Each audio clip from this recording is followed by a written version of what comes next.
think when I found myself initially in that the pressure cooker environment that I mentioned, where I said, "Hey, I'm having a realization that I'm going to have to make some pretty drastic change." And it was almost like my mind couldn't quite comprehend it, but I had this deep inner knowing that things needed to change. And I had a deep inner knowing that said, I'm not going to be able to heal in the same environment in which I'm in. And so I'm going to have to eject myself.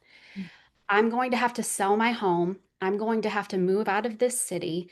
I'm not going to be able to run into people at the grocery store and make small talk with a smile on my face. I knew that about myself. I knew that I needed to retreat and come home to me.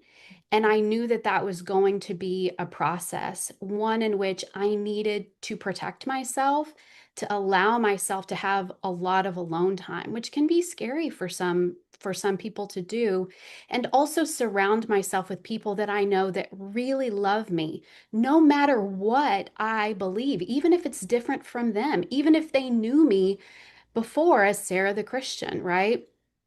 And I think that that part, I didn't know yet what I was about to walk through, but it was almost like my heart knew.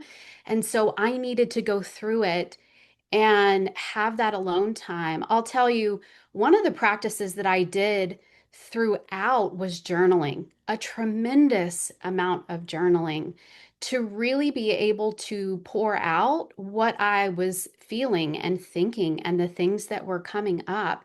And I also did a lot of solo travel.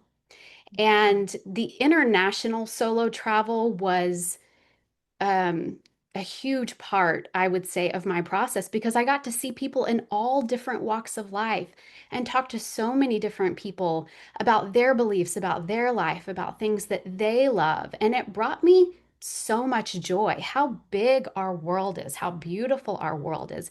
And that was so healing and life-giving for me. And I also want to say, I understand my ability to do that. There was a huge amount of privilege in that, and I'm so grateful for it because it allowed me to go through this process and it allowed me to do things in a way. And it took, honestly, it took years. And I don't think the process will ever really be done.